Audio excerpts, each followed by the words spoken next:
welcome back to the show. It's been a 1 week break. A lot has happened in the football world since then. We've had Champions League first leg knockouts, Premier League football, and a lot to unpack.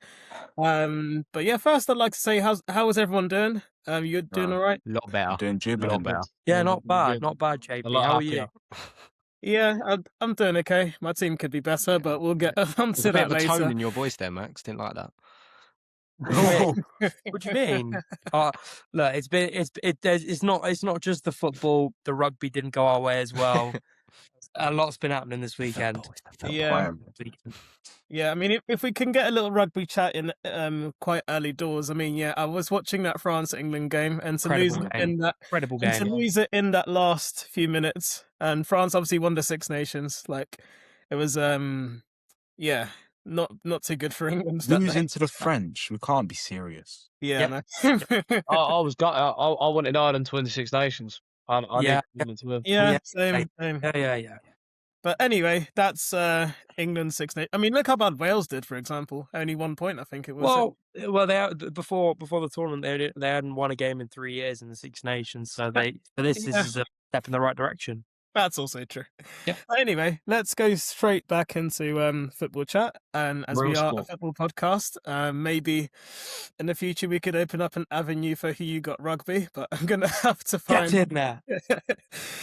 find a selection of rugby fans. But anyway, basketball too. Just Max and Max. Do a bit of NBA as well. I'll do a bit of NBA.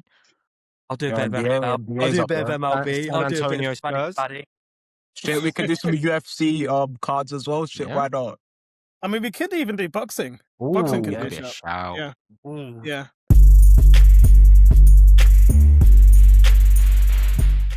Arsenal, I think none of us are Arsenal fans, so I can comfortably say Arsenal annoyingly won another match. They're beating Everton in the Premier League. Gyökeres, I think it was a slow start, 0-0 in the first half, and then obviously right towards the end, Gyökeres opened the scoring with a tap in. But I guess they world class. They will say a goal's a goal, and that Max Dowman scored the best goal of all time as well. And I was going to say, Max Dowman becoming Arsenal's youngest ever goal scorer. I'm not sure if it's the Premier League's youngest ever goal scorer. Premier League youngest. Premier League as well.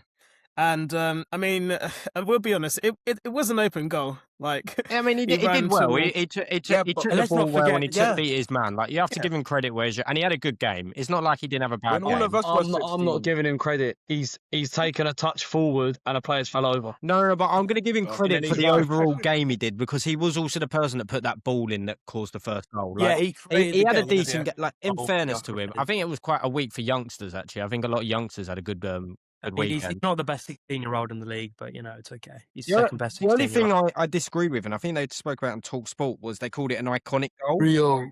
And I agree. I don't get what's so iconic about the goal. Yes, I guess he's done a record by scoring a goal, but there's nothing iconic about the goal. I didn't understand the iconic. I think the fact that is today he's at school doing GCSEs. I think that's the main. The only iconic thing is just he's broke the record. Yeah, I guess. It's not an iconic goal. It's an iconic record. It's not an iconic goal. But what were you doing at 16? Just as a little question. Mate, you should have seen the goals I was scoring in those Sunday League. So I don't know. You should have seen the goals I was scoring on the playground. Like, come on. No, I'm not knocking him. He's doing the dream that we all wish we could do. If it weren't for those hammy injuries, we could have had a chance. But we can all agree the Year 10 versus Year 11 derby was much better than what Max Dowman. Yeah, it's much better than miles better. Yeah. I think especially at my school, we had cages and concrete pitch. We didn't have any grass or ashtray, so it was kind of two-footed slide tackles. Come on.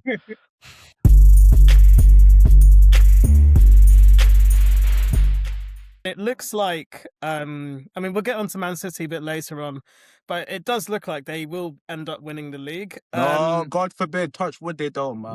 We're all prayers. Max, I think they've now opened up a 9-point lead, because obviously Man City drew against West Ham. Yes, 9-point lead. Do you think the title is theirs now, or do you think there's still chance? No, there's still room for error. we've been in positions better than that. We had a 12-point difference at one point, and we managed to bottle it against City. So look, anything's possible, but results like that's what champions do. They scrape it out of the bag. We complain about Arsenal scoring these goals and these goals, and saying their performances aren't good enough, but that's what champions do. They grind out results. Yeah, and Reece, do you think because obviously Arsenal did leave it late to win that match against Everton, but do you think Everton could have done more? Because they did have a few chances themselves, but do you think ultimately it was a game they could have got more out of at the Emirates? I think for any team that plays Arsenal, you have to go early, you have to hit them early, and Everton tried that. It was McNeil came close from range, and they had a few other chances quite early on in the game. And I watching that first half, when I know what Everton have played quite well here, they've gone with the right approach. But the problem is, when you're playing against Arsenal, if you don't take the chance, or if you haven't scored any of them, it's going to bite you in the arse. And the longer you play against Arsenal, they will score goals. When you're top of the league, I can't stand watching them because I know they are going to score. I know they're going to score in the worst way. And like playing it, okay, when we played them, that wasn't the case. But any team that does play them, and I'm watching, it's just what's going to happen. Arsenal are going to take that, concede the early chances. They don't care because they're confident that they're still going to score anyway, but also that their keeper's good enough to stop them or the defences. And it's just, they don't look like slipping up. That is it at the end of the day. They just don't look like slipping up. Yeah. And I think, like I said, Gyökeres opened the scoring. Do you think, Tom, that he's now doing all the right things at the right time, Victor Gyökeres, and he's going to go on to hopefully, maybe fire Arsenal to a Premier League title win with his goals? Well, yeah, he's doing what I think Arsenal were missing for the last few seasons, which is scoring those goals. I know it was only a tap-in he scored yesterday, but as I've always said, when you have that right striker, he's just in the right position at the right time to score those sort of goals. That's what the striker's instinct is. I've kind of said it before, when we had obviously Son last season playing him up front, for the last two seasons really, when we're playing him up front. And don't get me wrong, he's still an unbelievable player. He's going to score your goals. He's going to make things happen. But he just didn't have that striker instinct that you see in or that striker positioning more that you see in I'm not saying they're better players, but you see Richarlison and Solanke, especially in that game on Sunday, that we'll get into, Richarlison popping up in these sort of spots and getting his opportunities. That's what a striker does. And he's scoring goals, Gyökeres. I'm still against my saying that he's a world-class striker. I think that is way out of order to be calling him world-class. I'm not saying and just because I'm saying that doesn't mean I'm calling him bad. It just means that he's not a world-class striker. I've said who I think are classified as world-class strikers, and Gyökeres is nowhere near any of them. So I also, everyone has a different term of world-class too, but my term is to be world-class, you have to be the best in the world based in that position. And he's not even the fifth best in the world in that position. So how can you make him a world-class player? But besides that, yeah, no, he's doing the right things. He's come, and second half season's doing really good, and he's doing what he's brought in to do, score goals. And you've only going to give him credit where it's due. And there's not much really more to say. He's scoring the goals. He's doing the right things. I still think they could do better up front. I don't know, maybe he will come better, but I still think they need another striker for competition because I don't know. I feel like they need another competition up front because there is no competition with him. Maybe with an extra competition, he might find his sporting, consistency, with a 50-odd goals, and then you can call him world class. But I don't know who you bring in to kind of. I don't know who's out there to kind of fight that position against him, who Arsenal can bring in.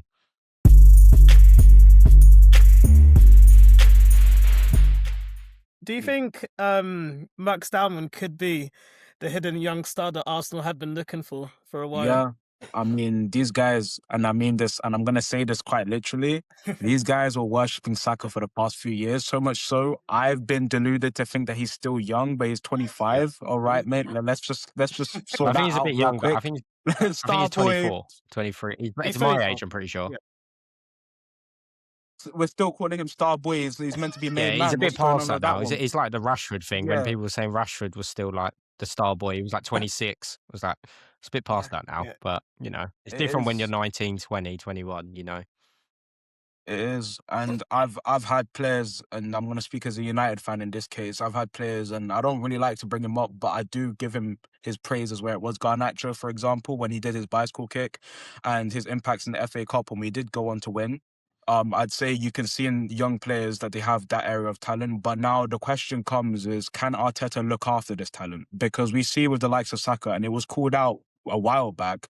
Watch how his career will die off from just injuries, rough tackles, being scared to just go ahead and go forward. Stuff like that. It's up to a coach who's good at nurturing young talent to be able to keep that going on for the long term. Because if that doesn't happen, we could even lose Dowman at his young age, and he could just end up being the next, I don't know, whatever happens at Barcelona whenever their youth players end up flopping. Or he could end up being a big man for Arsenal in the future. And well and truly, but I don't know if Arteta... People are saying Arteta goes, Arteta stays. If Arteta is to stay, the question is now, can you look after him? He's given you a trophy if they end up winning the league. Can they look after this talent to end up continuing to win these trophies? I don't know. We'll have to see. Yeah, because I think it's really important because, like you said, I think it looks like Arsenal will win something this season. But say they do, win the Premier League, which we all don't want to happen. What's stopping Arsenal from, using all that prize money to just get a replacement or to buy the next big thing? And then Dowman, could end up on loans to other Premier League clubs and then end up being sold. So that's another thing. Yeah, and he is known to do that, Arteta. He's known more than to give players an opportunity.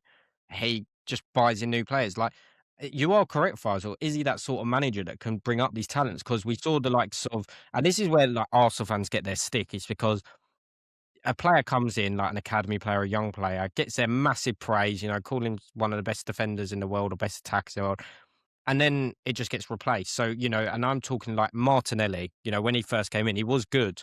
They called him one of the best wingers in the league. Now they don't want to get rid of him. Saka's going. Lewis Skelly last season's a big example. Started calling him the next Ashley Cole, and then they went and bought Calafiori in the summer. No, and Hikapi as well. And he doesn't even get a say anymore. And is this going to be the same? Emil Smith-Rowe was another big one where big talent kind of just got dropped out by bigger name players coming through the window. I get you have to buy the bigger players, and it has worked because they are top of the league. They're doing good. But you are right. How much can you do to Max Dowman? Do you give him the opportunity, or do you just say, well, to be fair, we can just, we're winning the league, we can just buy in a bigger winger, and then, he's still below Saka in the pecking order as well, ain't he? So he's not going to even get above him. So what you got to remember is he's 16. Yeah. Don't put that pressure on him. Yeah. If you want to look after him, he's 16. He's literally doing his GCSEs. Yeah. It is a matter of he's not an adult yet. He is still physically developing. He will be top. He will be a top player. Well, he could be. He can be. When you're trusted at this age, I think he's the next Bojan. He's the next Bojan, mate. When you're trusted at this age, my God, he's got that feeling around him. You see the way all the like Declan Rice will chat about him. Like they all know how good he will be. Yeah. But it's just he's gonna be class. Don't put that pressure on him. Just let him become it. Like when he's he's obviously not going to do his A levels, is he? Like he's not going to. He doesn't need to. He's already on a wage check that's bigger than any job. If Arsenal want to send him out on loan, it's not a bad thing. I don't think it's a matter of they're replacing him. No, it's he is a child. He needs experience. I actually don't think they will though. I don't think they'll send him out. I don't think it's a good idea. I think they will. I don't think it's a good idea to throw him straight into the Prem. Or throw him into a lower league club in the Prem. Get him that. Look, I think, Spurs, right?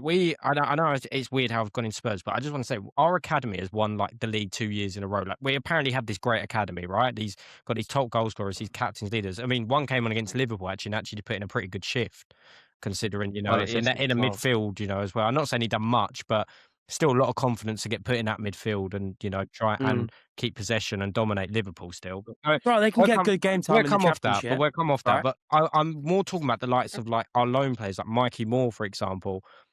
we said he was a good player, and we know Spurs fans. I know you haven't done it, but we know Mikey Moore was a good player. We saw him in the Premier League, we saw him in the Europa League, but we never put enough pressure. We never was those people that would compare the way that Arsenal fans were saying Wanyeri. Well, I mean, look at Wanyeri; he's another one. Where's he gone? But he might be injured. I don't know. But another big one. But we had Mikey Moore. We were saying, oh yeah, he's a good. He's going to be a good player. He's got a lot of potential. He's in academy. He's going to be great. He's 16. Then Wanyeri was popping off a bit more in the Premier League, and it was kind of like Wanyeri's his next big thing. He should be ahead of Saka. And then he's knocked off. But what we did is we didn't. What Arsenal fans do, they put a lot of weight on this kid's shoulders. And I'm not saying he's a bad player; he's a very good player. We didn't put any weight on Mikey Moore's shoulders. We knew he was a good player, but we never forced, saying he's the best player, going to be a top winger. Just we were all happy for him to go out on loan. He's gone on loan to Rangers, got his senior experience out there. He's done really good, actually. They're probably too good for Rangers. And he's probably going to come back to Spurs, and whether we get relegated or not, he'll probably be starting for us next season. Yeah. And that's our left wing position. That will be our left wing position completely covered that we've been struggling for. And it's just like the likes of that, just, championship or not, we haven't put this guy's weight on his shoulders. We've given him some experience, and he could come back and be a top player for us. But it is that sort of don't put the weight on these youngsters. You've got to give them time. Exactly because when they're so young, and you look at Saka now, Saka's getting all these injuries because he was overplayed. Arsenal fans would say it all the time. He was overplayed all the time. If they do that with Dowman, they're going to ruin a player, and it will happen just as quick because of how young he is now. That's exactly why I don't think they'll loan him. That's exactly why. I don't know why. But I'm saying, maybe not loan him next season, but I'm saying play him here and there for the next 2 years until he's 18. When he's 18 and he's fully developed, send him out on loan for a year, come back when he's 19 and rip the Prem. And don't go to a championship club or a League One club. They're still going to be a top side in 3 years. Dowman is not going to make or break this Arsenal team for the next 3 years. Yeah. No. So, especially if they win the league. They just got to take it easy with him. Don't put the pressure on, and he will come good. And this isn't just this isn't just pressure on, and they play him all the time. They're going to mess him up. The fan base as well. They have to just stay relaxed now. Don't be an Arsenal fan base, which we've seen all season, and pin this guy on a pedestal that he's the next Lamine Yamal or something like that. It could be you're not. You can see Dowman's a good player. You can see, you can see class. Lamine Yamal is a different story. You can see a good 16. When Yamal came through the door, you could just see he was too good, right? Rio and Gamoa, you can just see he's like that. He is good. He is good. But Rio and Dowman, I put Rio and Dowman right now in the same boat. Right. No, I think Rio's better. I think I think by miles. See, I can't even comment on that. You got to remember we watched Rio on Sunday. You've barely seen either, and they've both scored a goal in the Premier League. What more? He didn't deserve that. You've got to give them both time. You've got to give them both time. I don't think you. I was going to mention a good example. He was a bit older, but you look at Diallo at United. Yeah. Diallo could have got in that United team. But then they didn't. They put him out on loan to Sunderland. Yeah. Bro was wasn't he second or third in the scorers? He was really good in Sunderland. Then he came back to United, and look at him now at United. He's one. I hate to say it because it's United, but he's one of the best attackers in the Prem right now this season. So it's just player management. When we had Harry Kane, Spurs kept sending him out on loads of different loans. And Sherwood the whole time was going, yeah, okay, cool, send him out on loan. But once he's back from this one, I want to play him because he's now ready. And they all knew how good he was. All the players said. Sherwood speaks about Kane all the time. He goes, well, I knew how good he was. Defoe said how good Kane was. They all knew. It's because you just got to get physically ready. The technique's technique. And people born with technique, and then they just work on it, and it improves naturally. Dowman is going to be an unbelievable footballer. He just needs to catch up physically. Yeah. And that takes time. When you're that young, it takes so much time. And he's going to type more now as well. It's that it's sharpness as well, final product. It's like that Rio guy that Max guy. He's an unbelievable dribbler. I was watching him in that game. He can take on it. I know we'll probably talk about it, but he can take on his man so well. But he missed that lack of final product sometimes, which is a young thing. That is a very young thing. Sometimes he did make the right pass, right? Because he was doing really good, but you could see he just had that lack of final product that the top players have, that the top players can cause damage. And, You know, that's the difference in the youngsters, and that's why they need experience rather than just being thrown in the deep end. Unless you have the ability of Lamine Yamal, you just have to give him time. Even then, with Lamine Yamal, we have to be careful when we keep comparing our youngsters in the UK to Spain, because La Liga's a totally different league. And Yamal's a Ballon d'Or winner already. You know, well, he should be a Ballon d'Or winner. That's the levels, you know, you got to be on. You know, their levels. He's a generational talent. That he's literally a generational talent. Yeah. That is the difference. Yeah.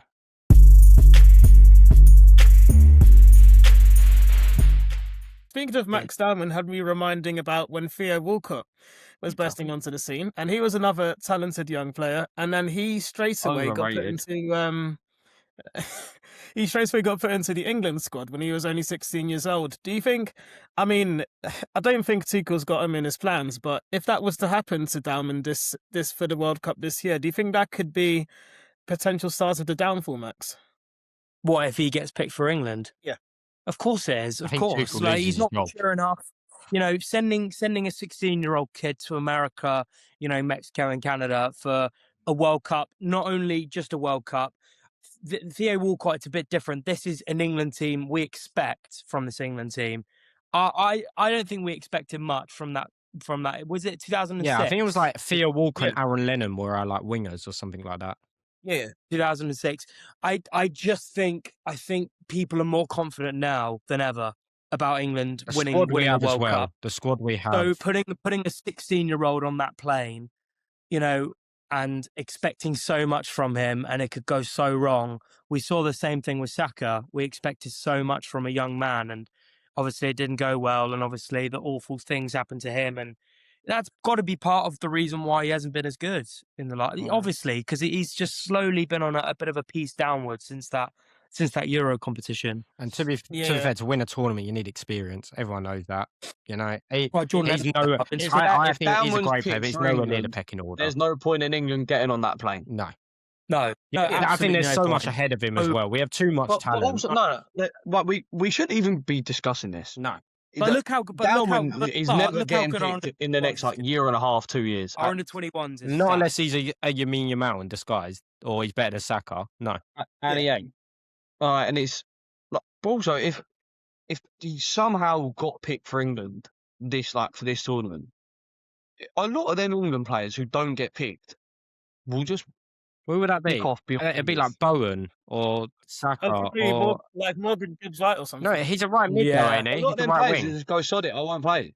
But it's just like a general midfielder. So someone like Morgan Rogers, maybe. You got Elliot Anderson, you got Elliot Anderson, Adam Wharton. I'd lose my head. You got Elliot Anderson, Adam Wharton, Declan Rice, Jude Bellingham, Cole Palmer, Phil Foden. You got all these players that. Right now, he doesn't get a sniff. He does not get a sniff. He doesn't get close to a sniff. He doesn't even get into a second. He doesn't even get into a second squad right now. No. That's how good we are. He's in the under-21 team. That's what he's in. But that's what I said. Look at how good the under-21 development is again. Like, you know, rehashing these players, you know, and an even longer generation now with players like Ngamoa and Dowman. This is going to be a really successful period for England. Again. Yeah. And last question on this. Now, you brought up Rio Ngamoa, and he's a former Chelsea, by the way, another academy player that we let go.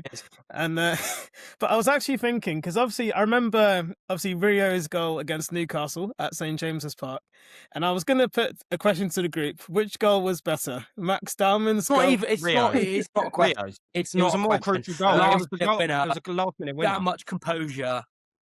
You know, as a six, Dowman's goal doesn't take much composure. All he needs to do is dribble straight in a straight line and score.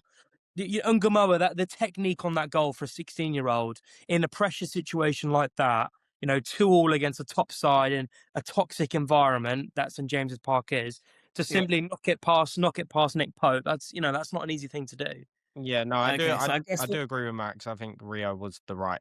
You know, that he has done the better goal. Newcastle made a comeback too, and you know, at St James's Park, when they're making a comeback, you know, we were down to 10. We were down to 10. Down to 10 too. You know, you got to think coming off the bench and scoring in the 97th minute, whether it's tapping or not, to score a goal is quite a big thing to do. You know, and it's not affecting that season that much, but one might have won the title, I guess, and the other one.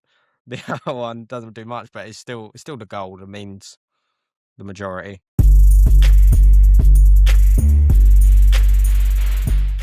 Let's go into the team that is supposed to be challenging them this season. Man City. No. We've just gone from one shit to another shit, and then you're going to tell me let's go to Liverpool next. Goodness gracious, man.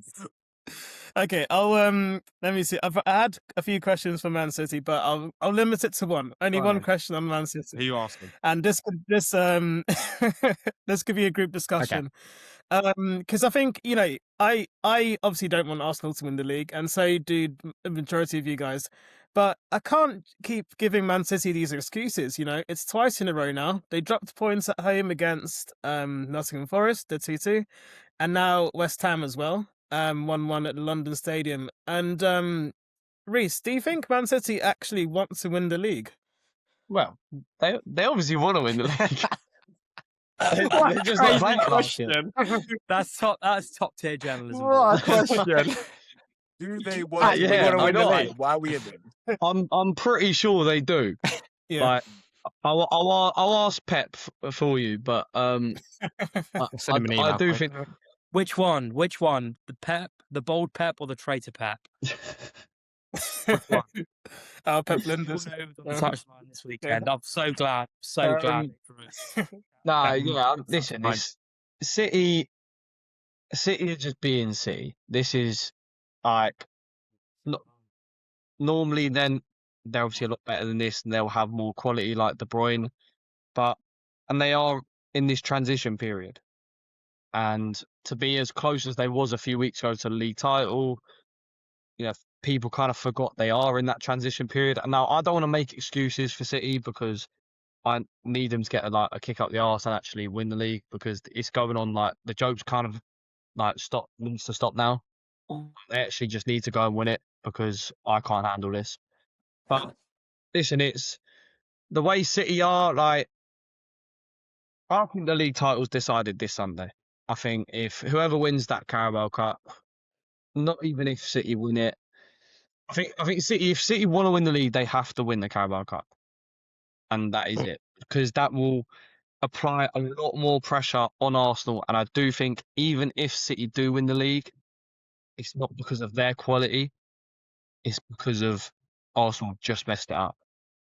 At the end of the day, City better footballing side than Arsenal, of course, but at the end of the day, Arsenal don't care. Like, even Tyree says it. None of the Arsenal fans care how they play, and it's just about 3 points for them each week now. You know, they've got, was it 8 games? Yeah. You know, if they just keep getting these 3 points, they're going to win the league with at least 3 or 4 games to go. So they could afford to play like this now. They're in that back end. They've got a nice run of fixtures. They don't need to beat City to win the league. I think So no, they just need to draw. Yeah. It's like I think, look, I think people the title race, even though it seems massive, like 9 points is a big thing, especially with, like, as you said, it's like 7-8 games remaining. 3 games is a lot, but it's still a game in hand. And let's say City should be winning their games, right? I know we haven't seen it, but City probably will win their next game. I hope they do, but a majority, they are the favourites, right? Take it down to 6. They've still got as well City at home against Arsenal. They win that game. City, you know what that game's going to be like. Arsenal are going to play part the bus. They're going to hold on for that point. They want that point. Okay, that's all they want. Especially if they score that one of the goals, they are holding on to a point, right? The last thing you want in that game is Arsenal going 1-0 up or goal up, because you know the rest of that game's going to be, it's just be boring, right? You would turn your TV off. You know what's going to happen. But if City somehow win that game, it's 3 points. There is a 3-point gap, and I think that puts a lot of weight on Arsenal's shoulders. You know, it's so much closer than before. One game is the difference between a team winning the league and not winning the league, and this is what I mean. This title race, like, even though 9 points seems a lot, I think this title race is still, if City lose their next game, it's done. I think it's guaranteed done. You know, they've lost that game in hand. That game in hand is crucial to everything right now, and especially that Arsenal City game. As you said as well, I think both Arsenal City games, the final and the league game, are humongous, and that's where you're really You know, that's the part where you'll find out, can Arsenal hold on? Can they do this? They know their game plan. They know what they need to do. They've been doing it all season long. They're probably going to waste time like beyond belief. But we'll see what happens. We'll also see what happens in the cup final, because they can't actually play part of the boss. I mean, we'll have to see. Will they play part of the boss? Because they don't need to play for a point. Absolutely, they will. Do you really think Arsenal this is a question now. Do you think in that cup final they're going to play for penalties? Well, they're going to play to not lose. Yeah, basically. Yeah, of course. But do you think they're going to actually try and like score goals, or do you think because it's different in the league? If they went away to Etihad and got a point, they're happy, right? I think that's a happy result, especially in this current period, like the game coming up. But cup final, do you just want to hold on to penalties or extra time? I just think, I mean, like, because Arsenal have set pieces. Because Arsenal haven't won a trophy in a while, they might put the pedal on a little bit and go for.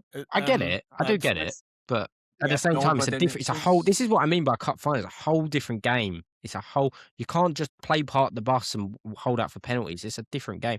And also, them never being in a penalty shootout in a final for years. Can they do it at Wembley? Like, that's a lot of pressure you're putting on these players to score penalties. You know, where City have done it. They've been there. You know, they've been. But they've also won a penalty shootout this season as well.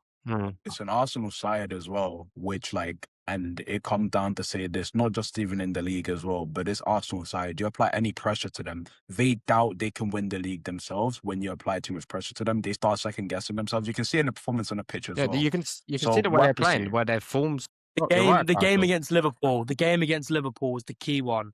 Slot was playing anti-Arteta football, and they had no idea how to cope. I was watching it. Was I watching it with you, Reese? Wasn't I? Oh, Toulons, and big up Toulons. We were watching it in there, and you could just tell though they didn't know what to do and they didn't know how to cope with it. So I think that's what City have got to do at the Etihad. They've got to hit the ground running, and you've just got to. If you pile pressure on this Arsenal team, they're not good. I'm telling you now, they are not good. I feel like they're scared. They are. They're giving them too much credit for what they are. Look at United. What about Man United? They went to the Emirates, put them under so much pressure. Yeah, and they won 3-2. You know, they won 3-2. Yeah, it can happen. You know, they've been dropping points. They've been struggling. Even in I know the Spurs game was 4-1 in the end. And don't get me wrong, they dominated us, but there was a chance in that game where it should have been 2-2. They do There's a bit of pressure. There's a bit of chances where when there's that ball in the box and it's just a bit all over the place, they start to panic a little bit. There is a worry to them, and it's because they're scared. They're so scared of conceding a goal because that is their game plan. Yes. They panic sometimes now. They panic. They are giving away chances. They are, because they're panicking. You can see there's a lot of pressure on them. They're nervous every game, no matter who it is. My thing with them, and it really annoys me every game, because at the end of the day, it happens. A lot of the sides, when you win the league, stuff goes your way. Like you'll make the mistake of giving away a massive chance, and the other team will completely fluff their lines. Last few years, every time we play Liverpool, like they will give us about 50 million chances, and we'll fluff it every single time. But where it plays City, you have 2 chances, score 2 goals every year as well. Yeah, but we're good against City. It's just like this year with Arsenal, especially, whether it's like a red call going their way or just people like VAR it's not even well. ever. There's been a lot. It's not just game plan. It's luck as well. It's like the bottom of the league too. We've been terrible, but we've also had a lot of bad luck go our way. You know, not just the injuries, the decisions. You know, even just as most of Romero, like, you know, the Romero Paulinho thing at the end of the Athletic game. You know, getting so good. Like, it's just bad luck. There's just when things aren't going your way, you need a bit of luck, and when you're not getting luck either, it's really hard to get a bit of confidence going for you. Yeah. But Arsenal, on the other hand, you know, even when they're making mistakes and things like that, just decisions going their way. Even in the Champions League, you know, like that, like they're playing. Look, you've got to give them credit, they're winning games, but even in the Champions League, where they didn't play good, but they somehow got that penalty on Madueke, you know, just. And that's not PGMO this time. That's a completely different, you know, tournament. So, but it's just luck. There's a bit of luck. They know they've had a lot. You know, they see they're they're not deluded Arsenal fans. They see they're just joking a little bit. They do see like that foul on Gabriel and stuff like that, and they know they've ridden luck for it. But at the same time, they're winning games, because of that defense as well. So I've seen Liverpool. It's happened to Liverpool too. When they won the league, and Max can probably vouch for this. They play great. They're obviously one of the better teams in the league, but they've probably had a bit of luck with VAR, or they've had a bit of luck with last-minute goals or things going their way a bit more. But this season, you're not getting the luck as well as not playing as great. It happens. It just happens sometimes. I think you can agree, Max, when you've seen Liverpool win the league. I think overall VAR has given us quite a few decisions this season as well. We'll come on to us later because it's the performances aren't good enough. All right. No, but even in the past, Max. Sorry, just quick. But even in the past, when you watch yourself win the league, you feel a bit more luck on your side. But look, the season I'll point out was 23-24. I thought we could have. I thought the game against Spurs was the foreshadowing of how the season was going to go. Just unlucky all season. That terrible decision. Yeah. I think 3 or 4 terrible decisions in one game. But look, you need luck to win the league, and Arsenal getting all the luck that they can get. They're coming up trumps every time, and it's fair play to them.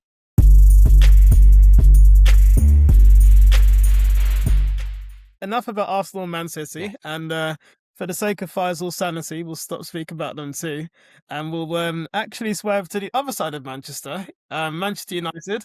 They Yes. I think there are surprising a lot of teams at the moment. Yes, they lost against Newcastle not too long ago, and Michael Carrick's win streak got ended. But this past weekend, they have since beat Aston Villa, a team who we spoke about being potential title challengers this season. But Faisal, I think Manchester United, beating Aston Villa 3-1. Cunha keeps performing week after week. Sesko is scoring goals, which is a good thing. Did you see this happening with Michael Carrick being appointed at all? Did you see this surge in form? No, 50-50. It's like, I think you guys can remember, I think it's one of my first few shows actually, if we go back then, if you think way back then, right? I remember I was saying about the whole manager bounce, and we shouldn't get too excited of whatever goes on because we don't know. This Man United side, we've seen us before. We come back for a few weeks and then all of a sudden we just become shit again. I think I'm still on to that. Next season, we'll see what we actually are. Because, Liverpool's having a shit season, Spurs having a shit season, fucking Chelsea's having a shit season. So apologies for the language. Sorry, a lot of language. Sorry. Apologies for the language. Obviously, I'm a bit too excited right now. PG channel. Just quickly, I've actually, I don't know if you noticed in the last episode, I've lifted the language barrier a little bit. There we go. Because I've done some studying, and I've seen obviously Arsenal Fan TV is basically non-filter. They just swear as much as they like. So, yes, for a non-filter channel. Come on, get in. I'm about to go off. My crash out is good. Just don't go too extreme. Don't go too extreme. I'll keep it all right. But next season we'll really see what we're about. But I'll say this: we're not in Europe. Mm-hmm. We basically got no cups to play for. Apart from the Prem, which we can't even win at this point. Well, we can, but we're going to be asking for a lot from God and everything else. So let's just keep that at bay. Yeah. I'm happy with the form that we're running with. That guy with the haircut, he can go bug off. That's his own problem. I don't really care about 5 games in a row. What I like to see, though, is progression. And Amarim was talking about, we're progressing. Under him, we're progressing backwards from the way we'll see him. Right now, we're seeing wins against clubs. We should be winning against Villa. We should be winning against clubs like Villa. We should be winning against the likes of Brighton's, the likes of Everton. We should be getting good results against them. So the fact that we're winning against Villa 3-1, I'm all happy with it. Cunha has been a good signing. It's been proof that he's been a good signing with the way he's been performing consistently since we've signed him up until now. Casemiro did do well for us in that game as well. I can say that to goal. I will miss him on his departure. But again, we'll be looking at the board to see what they'll end up doing. But right now, I'm happy with the form that we're going. I'm happy with Carrick. I don't mind if he goes at the end of the season because obviously he's just an interim manager. That is his job. It's his job. He's an interim manager. And we can get a better style of football going forward. There has been criticisms from our ex-players. As you guys can see, Rio Ferdinand said that he's not been extremely as great when it comes to energy-wise. I'd like him to stay, but again, you got to remember, we can't just start feeding managers who are on a temporary basis, because this is what we do with Oli. Oli comes in, does a decent performance, whatever, for a short-term period. We're not in Europe. We're not in any cup competitions. We're only playing once a week. Is this really what being a manager is all about? I could put any of you guys on for once a week and you can try to get something out of it. But really, it's about rotating the squad nicely, getting good signings. We're going to have to look at that. And I don't think that this is a good assessment to see Carrick should stay or go. It's up to the board to see how they know Carrick personally. But I know there's professional managers out there who've been doing the job for longer, who are there, who are willing to come in, take the reins. They have a track record of doing it in Europe, doing it in competitions, and coming out. And those are the managers that we should be looking for, not managers who come in and caretakers.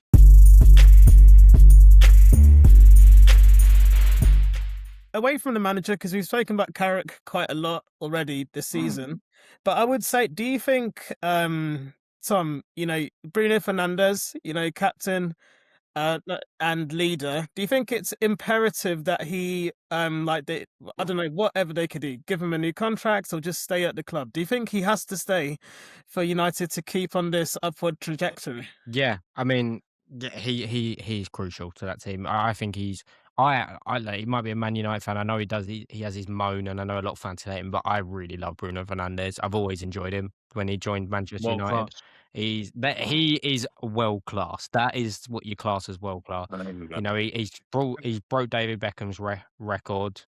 Which was a big thing. Obviously, no one really thinks about it too much. Like David Beckham's record, apart from obviously Man United fans itself, but it's still a record that he's broke. It's still crazy figures.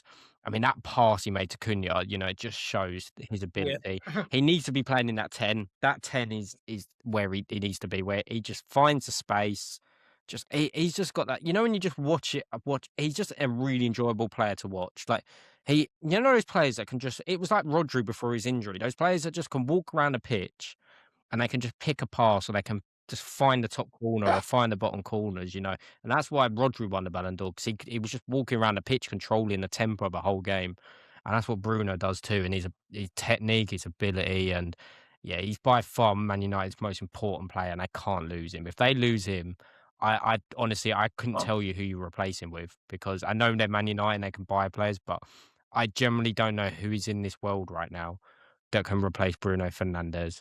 I could have my picks of like players that are like him, not as good, but you could sign a Bruno Guimaraes from, Newcastle. I'm not saying he's a Bruno Fernandes standard, but he's a leader as well. He's got a pass.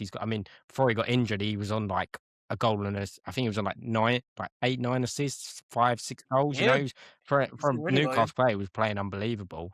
So that's the sort of person to replace him with if you're going to go in. Maybe I can look for that as a Casemiro replacement personally, but yeah, they can't lose him. He's imperative to that team. World class. Yeah, Ty, that's what world class is. I'm sure when Ty sees this, he'll have a response when he's available. But Gyökeres is putting up numbers similar to Lewandowski. Bruno got more numbers than Gyökeres.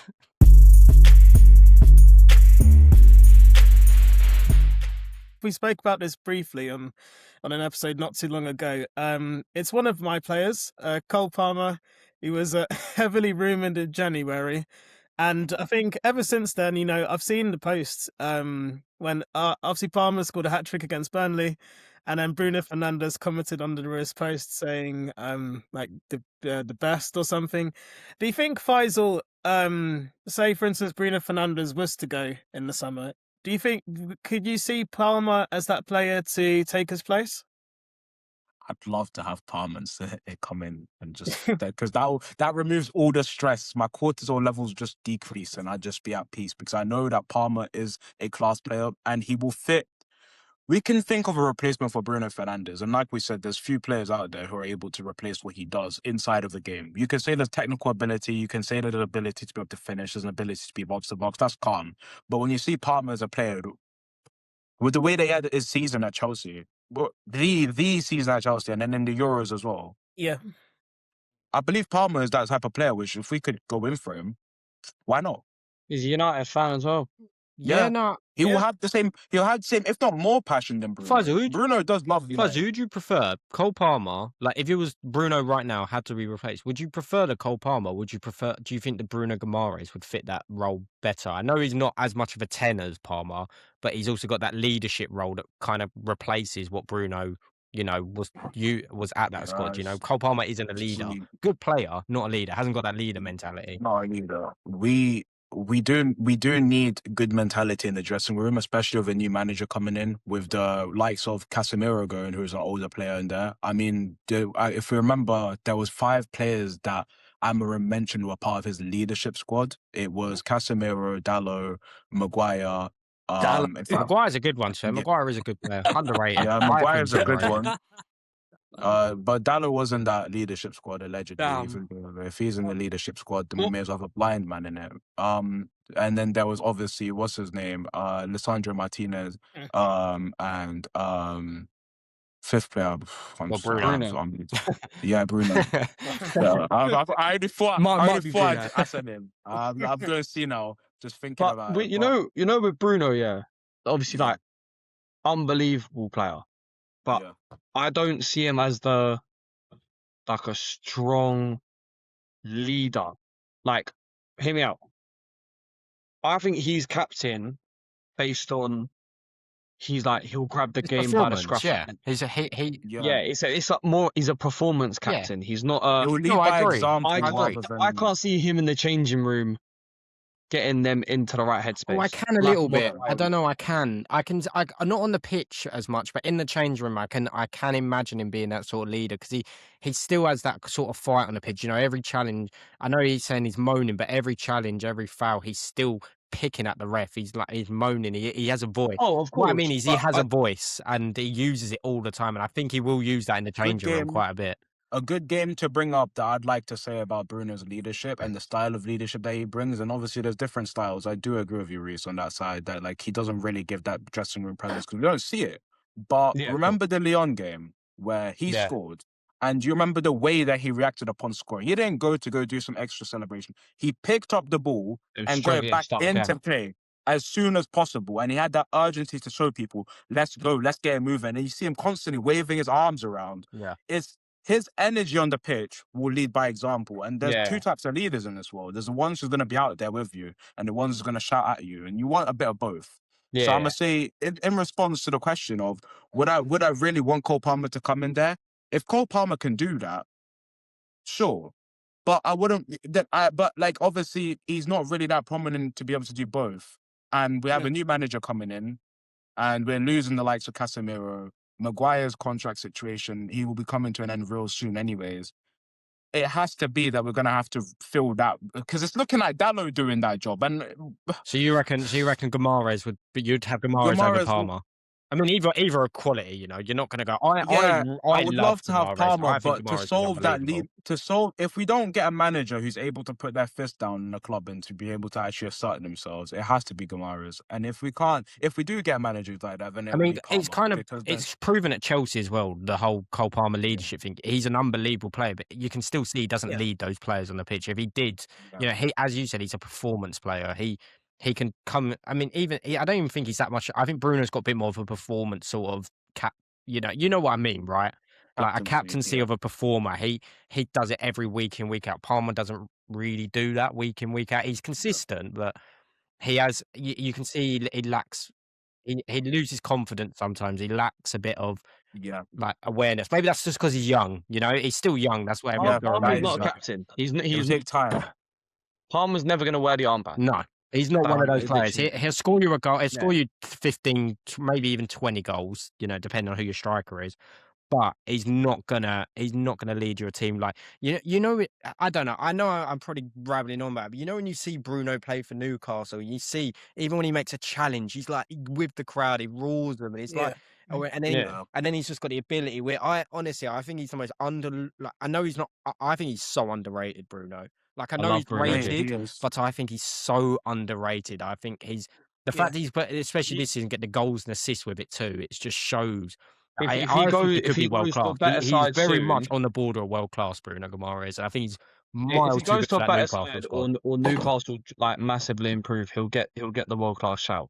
It's just the reason he's not going to get that now is because of how poor Newcastle. He shouldn't be at Newcastle. He needs the big move, and maybe Man U is the right move, or maybe I think Man U would actually be the best. If you get rid of Casemiro, they'd be down with us.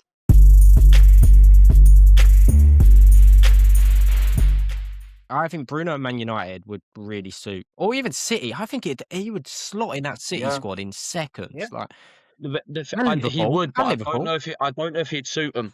No, I think he did. He's got that passing ability.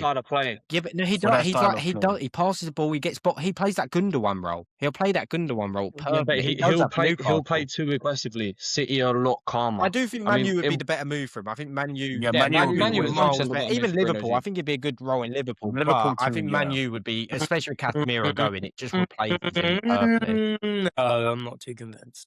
You want to take him? Why? Why, mate? Why? Who do you have which says, we've already got enough box-to-box midfielders? Yeah, but he's not. He's a bit different to box-to-box, so he can play but he's similar players to what we've got right now, let's be honest. You know, but they're similar, and then you can upgrade. You can upgrade. Is he better than McAllister? Upgrade. Is he better than McAllister? No. I'd have McAllister over him. What? In my opinion. Are you high? Let me speak. Let me people say. Yeah. God, remember, we watched this guy play on Sunday. What is that? Okay, fine. I'm not saying 100% sure McAllister is not as good as Guimaraes. But why would you sign a player? When you've already got a quality player? Because it's a better upgrade, and he's a leader, which you need right now. You need a leader in that Liverpool team. Yeah. No, we don't. We need to change him. Okay, mate. So you go ahead. No, you would have Jordan Henderson for a long time. We've gone from playing to playing smooth jazz. It's not. You would love Bruno, Max. If you sign Bruno, no, I don't. We need centre backs. Yeah, of course. I'm not saying you don't buy centre backs too, but you would love a Bruno. Okay, yeah, he's a good player. I like Guimaraes. He's a great player. He's reading him in a little bit. He's not a priority for my club right now. But we're not. No, we're not saying that. We're saying forget everything else. If the situation came of sell McAllister, bring in Bruno G, are you taking that right now? No. I'm not selling one of my midfielders who's won a World Cup. We went 2 steps forward, 3 steps back. What's going on? He won a World Cup. Yeah. Yeah, so does that mean you'll replace Martinez for Alisson? Would you replace Martinez for Alisson then? Martinez. What? Well, Martinez won a World Cup. That is facts. And he's got the golden glove. And he's got the golden glove. So what? You want Romero? You want a centre back? So when Konate leaves, you want Romero? To be fair, they're pretty tight Romero. Romero's better than Konate. Romero's better than Konate. Chip in for Van der Ven will say it, mate. Yeah, I want Van der Ven. This is how I know. Reece, this is how I know people don't watch Spurs properly, because Romero is a better defender than Van der Ven. Romero is a better defender. He's a leader. He's got way more. Van der Ven can be better, but he's not. Romero is a better defender. Miles better at the moment. Van der Ven, way up he is literally a cockapoo. He's literally every time that ball goes in the air, where's he gone? Yeah, he's not great in it. I'm going to be honest. That is one, considering he's a tall boy, it is not one of his games. How are you 6'4" and bad in the air? And Romero's 6'4", but he scored all the headers. Like, just defensively can't head a football.